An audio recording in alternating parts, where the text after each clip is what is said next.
नमस्कार, बक्सर खबर में आपका स्वागत है। बक्सर खबर के साथ दशहरे का रंग देखिए। इस वक्त हम मौजूद हैं बक्सर के कॉलेज गेट पर। आपको पता है कि बक्सर की जो धरती है काफ़ी ऐतिहासिक धरती है और इस बार दुर्गा पूजा में क्या कुछ खास है ये आपको हम अपने कैमरे की नज़र से दिखाना चाहते हैं। देखिए, इस वक्त हम मौजूद हैं कॉलेज गेट पर और बक्सर विश्वामित्र मुनि की नगरी कहा जाता है और सबसे पहले आपको हम विश्वामित्र महाराज के दर्शन कराएंगे। अब देखिए कि यहाँ पूजा पंडाल बनाया गया है। वैसे तो ये पूजा पंडाल जो है केदारनाथ मंदिर का स्वरूप इस पंडाल को दिया गया है, लेकिन यहाँ सबसे पहले आप समझिए कि मुख्य द्वार पर महर्षि विश्वामित्र जो हैं उनकी मूर्ति लगाई गई है, क्योंकि महर्षि विश्वामित्र का जो नाता है ये बक्सर से काफ़ी ऐतिहासिक नाता है और कहा जाता है कि महर्षि विश्वामित्र ही यहाँ सबसे पहले राम और लक्ष्मण को लाए थे और उनकी शिक्षा दीक्षा यहाँ हुई थी।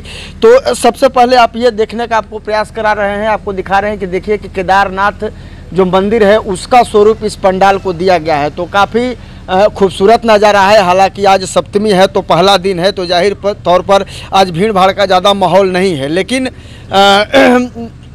यहाँ जो पंडाल है उसके अंदर की क्या कुछ खूबसूरती है और इस बार किस तरीके से यहाँ सजावट की गई है और क्या कुछ खास है वो दिखाने की कोशिश करते हैं कि देखिए कि क्या है। ये कॉलेज गेट का ये पंडाल है और केदारनाथ मंदिर है उसके तर्ज पर ये बाहर का लुक दिया गया है और अंदर में देखिए कि हर साल की भांति इस साल भी यहाँ माता की जो मूर्ति है उसको स्थापित की गई है। इसके अलावे गणेश जी हैं। आपको पता है कि हर पूजा में पहले गणेश जी का पूजा करने का विधान होता है, तो जाहिर तौर पर इनका भी आशीर्वाद मिलता है लोगों को और माता रानी का भी आशीर्वाद मिलता है। और सप्तमी है इसलिए आज काफ़ी भीड़ तो नहीं है, लेकिन कल से ये भीड़ जो है वो बढ़ने की उम्मीद है। हम जो श्रद्धालु हैं उनको भी कहेंगे अपने सहयोगों की दिखाएं कि रात काफ़ी हो चुका है, बावजूद इसके पहला दिन है आज सप्तमी का, लेकिन श्रद्धालुओं का जो तांता है वो लगा हुआ है। धीरे धीरे जो श्रद्धालु हैं अभी भी निकल रहे हैं, पंडालों तक पहुंच रहे हैं और माता रानी का दर्शन भी कर रहे हैं। तो जाहिर तौर पर कोरोना का काल था तो निश्चित तौर पर कहीं ना कहीं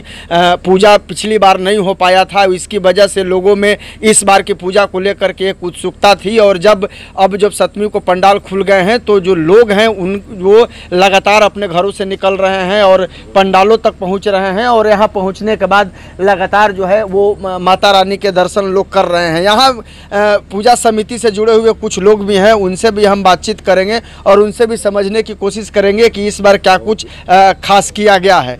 तो मैं ये बताइए कि इस बार आप लोगों ने तैयारी की है, चूँकि कोरोना काल था तो इस बार पिछली बार तो हो नहीं पाया था, लेकिन इस बार आप लोगों ने क्या कुछ करने की कोशिश की है? यहाँ हम लोगों का 2001 से पूजा हो रहा है। पहले तो आपको धन्यवाद।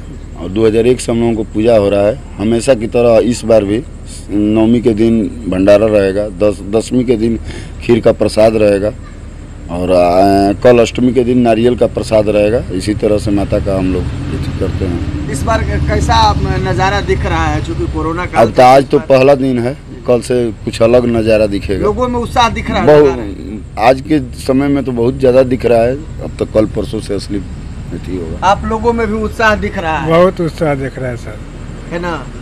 तो जाहिर तौर पर उत्साह लोगों के मन में है और ये जो पर्व होता है ये काफ़ी आस्था का पर्व होता है। नवरात्र दशहरा पूजा, उसको 9 दिन का इसमें व्रत भी किया जाता है, माता रानी का पूजा किया जाता है, आराधना की जाती है, कलश की स्थापना की जाती है और उसके बाद जो है माता रानी की पूजा को लेकर के तमाम तरह के जो विधान है वो किया जाता है। तो निश्चित तौर पर कहिए कि इस बार कोरोना काल के बाद जो दशहरे की शुरुआत हुई है तो अब धीरे धीरे जो रौनक है वो कहीं ना कहीं आपको अब लौटने लगी है और लोगों के भी मन में, जो श्रद्धालु हैं उनके मन में भी काफ़ी उत्साह देखने को मिल रहा है। तो आपको ये हम बक्सर के चरित्रवन स्थित कॉलेज घाट का ये जो पंडाल था इसकी तस्वीरें दिखा रहे थे। चलिए आगे और भी कुछ पंडालों की तस्वीरें आपको दिखाएंगे। अब बने रहिए बक्सर खबर के साथ।